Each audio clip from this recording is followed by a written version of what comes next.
નમસ્કાર. આકાશવાણી સમાચાર રિધિ ઉંધાડ વાંચે છે. સૌપ્રથમ મુખ્ય સમાચાર. પ્રધાનમંત્રી નરેન્દ્ર મોદીનો પોલેન્ડ અને યુક્રેનનો પ્રવાસ સંપન્ન. પ્રધાનમંત્રીએ આ મુલાકાત ફળદાયી રહી હોવાનું જણાવ્યું. કેન્દ્રીય ગૃહમંત્રી અમિત શાહ આજે છત્તીસગઢ ખાતે નક્સલ વિરોધી કામગીરી પર બેઠકોની અધ્યક્ષતા કરશે. જમ્મુ કાશ્મીરમાં યોજાનારા આગામી વિધાનસભા ચૂંટણી માટે વહીવટી તંત્ર દ્વારા તૈયારીઓ પૂરજોશમાં. સરકાર દ્વારા 156 જેટલી એન્ટીબાયોટિક્સ, પેનકિલર્સ અને મલ્ટીવિટામિન દવા પર પ્રતિબંધ મુકાયો. ભારતીય હવામાન વિભાગે ગુજરાત, પશ્ચિમ મધ્યપ્રદેશ, ત્રિપુરા અને મિઝોરમમાં છૂટાછવાયા સ્થળોએ અતિભારે વરસાદની આગાહી કરી. અને ભારતીય મહિલાઓએ અંડર 17 વિશ્વ કુસ્તી સ્પર્ધામાં પ્રથમ ખિતાબ જીત્યો. સમાચાર વિગતવાર. પ્રધાનમંત્રી નરેન્દ્ર મોદીએ પોલેન્ડ અને યુક્રેનની તેમની ઐતિહાસિક બે દેશોની મુલાકાત પૂર્ણ કરી છે. એક સોશિયલ મીડિયા પોસ્ટમાં શ્રી મોદીએ તેમની યુક્રેન મુલાકાત પર જણાવ્યું કે તેઓ બંને દેશો વચ્ચે મિત્રતા ગાઢ બનાવવાના ઉદ્દેશ્ય સાથે યુક્રેન આવ્યા. શ્રી મોદીએ ઉમેર્યું કે તેમણે યુક્રેનના રાષ્ટ્રપતિ વ્લાદિમીર ઝેલેન્સ્કી સાથે ફળદાયી વાટાઘાટો કરી. પ્રધાનમંત્રીએ કહ્યું કે ભારત દ્રઢપણે માને છે કે શાંતિ હંમેશા જીતવી જોઈએ.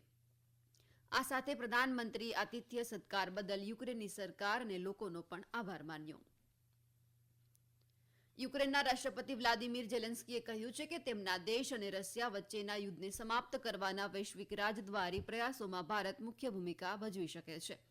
શ્રી ઝેલેન્સ્કીએ કહ્યું કે આ નિવેદન પ્રધાનમંત્રી નરેન્દ્ર મોદીએ યુક્રેનની તેમની પ્રથમ યાત્રા મુલાકાત દરમિયાન તેમને ભારત આવવાનું આમંત્રણ આપ્યા બાદ આપી છે અને કહ્યું છે કે તેઓ ભારતની મુલાકાત માટે આતુર છે. શ્રી ઝેલેન્સ્કી પ્રધાનમંત્રી મોદી સાથે દ્વિપક્ષીય વાતચીત બાદ ભારતીય મીડિયાને સંબોધિત કરી રહ્યા હતા. તે દરમિયાન તેમણે કહ્યું કે શ્રી મોદીએ કહ્યું છે કે યુક્રેન અને રશિયા બંને સાથે બેસીને કોઈ પણ સમય બગાડ્યા વિના યુદ્ધ સમાપ્ત કરવા વિશે વાત કરવી જોઈએ. તેમણે કહ્યું કે ફેબ્રુઆરી 2022માં યુદ્ધ શરૂ થયું ત્યારથી ભારત શાંતિના પક્ષમાં છે. યુક્રેનના રાષ્ટ્રપતિએ વધુમાં જણાવ્યું છે કે તેમણે મોદીને ભારતના નેજા હેઠળ વૈશ્વિક દક્ષિણ દેશોની બીજી યુક્રેન શાંતિ શિખર સંમેલનનું આયોજન કરવામાં આવે તેવો પ્રસ્તાવ પણ મૂક્યો. જૂનમાં સ્વિટ્ઝરલેન્ડમાં પ્રથમ યુક્રેન શાંતિ શિખર સંમેલન યોજાયું હતું. તેમાં 90થી વધુ દેશો અને વૈશ્વિક સંસ્થાઓએ ભાગ લીધો હતો. કેન્દ્રીય ગૃહમંત્રી અમિત શાહ છત્તીસગઢની 3 દિવસીય મુલાકાત દરમિયાન તેઓ આજે નક્સલ વિરોધી કામગીરી પર અનેક બેઠકોની અધ્યક્ષતા કરશે. શ્રી શાહ આજે સવારે રાયપુર જિલ્લાના ચંપારણમાં મહાપ્રભુ વલ્ભાચાર્ય આશ્રમની મુલાકાત લેશે. બાદમાં તેઓ આંતરરાજ્ય સંકલન અને છત્તીસગઢ અને પાડોશી રાજ્યોના મુખ્ય સચિવો અને પોલીસ મહાનિર્દેશકોની બેઠકની અધ્યક્ષતા કરશે. ત્યારબાદ તે રાજ્યના ડાબેરી ઉગ્રવાદ પ્રભાવિત વિસ્તારોમાં સુરક્ષા અને ત્યાંના વિકાસ પર એક બેઠકની અધ્યક્ષતા કરશે.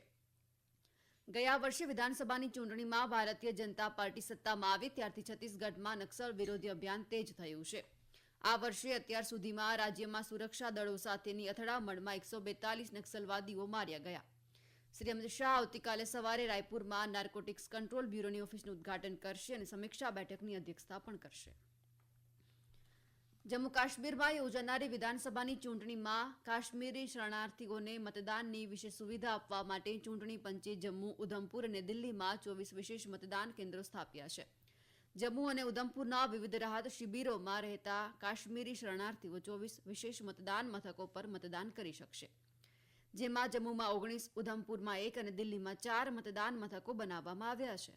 જમ્મુ કાશ્મીરની તમામ 90 વિધાનસભા બેઠકો પર 18 અને 25 સપ્ટેમ્બર અને 1 ઓક્ટોબરે 3 તબક્કામાં વિધાનસભા ચૂંટણી માટે મતદાન થશે.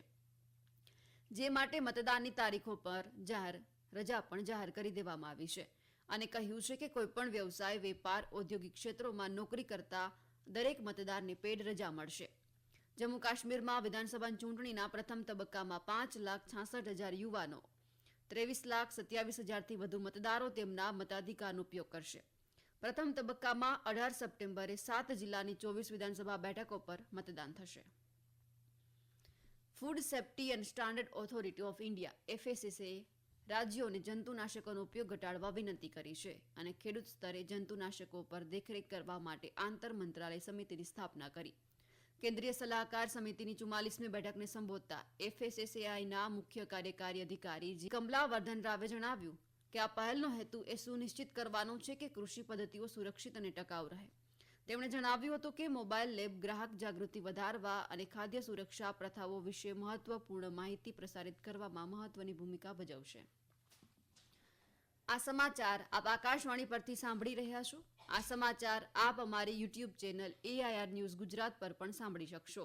વધુ સમાચાર માટે આપ અમારા ટ્વિટર હેન્ડલ AIR_news_ABAD ને ફોલો કરી શકો છો. સરકાર દ્વારા 156 જેટલી એન્ટીબાયોટિક્સ, પેનકિલર્સ અને મલ્ટીવિટામિન દવાઓ પર પ્રતિબંધ મૂકવામાં આવ્યો છે. આ બાબતે સમીક્ષા બાદ જાણવા મળ્યું કે આ દવાઓ આરોગ્ય માટે હાનિકારક છે.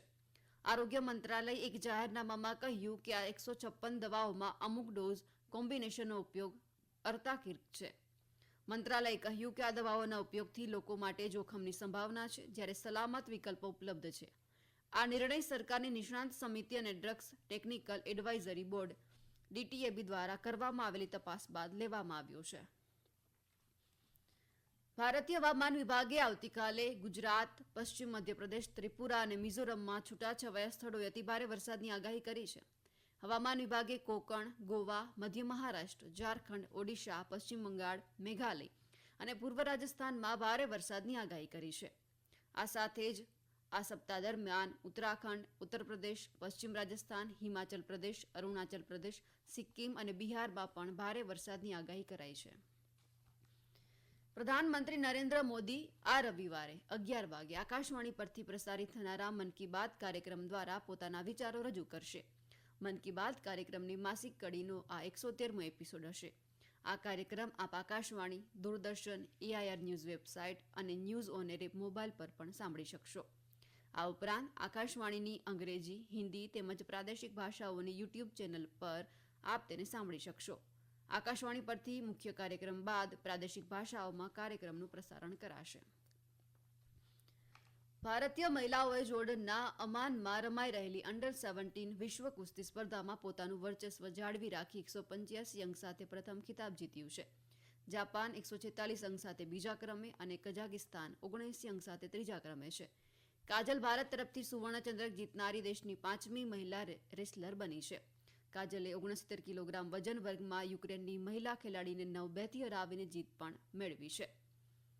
આ સ્પર્ધામાં કુલ 10 ચંદ્રક છે, જેમાં ગ્રીકો રોમન રેસલિંગ સ્પર્ધામાં 2 કાંસ્ય ચંદ્રકનો સમાવેશ થાય છે. નેપાળ બસ અકસ્માતમાં જીવ ગુમાવનારા મહારાષ્ટ્રના જલગાંવ જિલ્લાના 24 લોકોના મૃતદેહ આજે પરત લાવવામાં આવશે.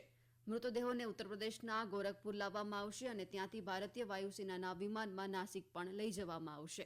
પ્રધાનમંત્રી નરેન્દ્ર મોદીએ નેપાળના તનાહુન જિલ્લામાં થયેલા માર્ગ દુર્ઘટનાને લઈ શોક પણ વ્યક્ત કર્યો છે.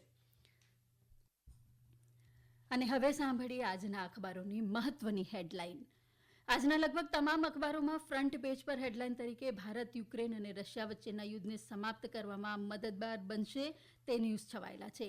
ગુજરાત સમાચાર લખે છે, ભારત શાંતિના પક્ષમાં, રશિયા યુક્રેનને વાતચીત કરવાની જરૂર.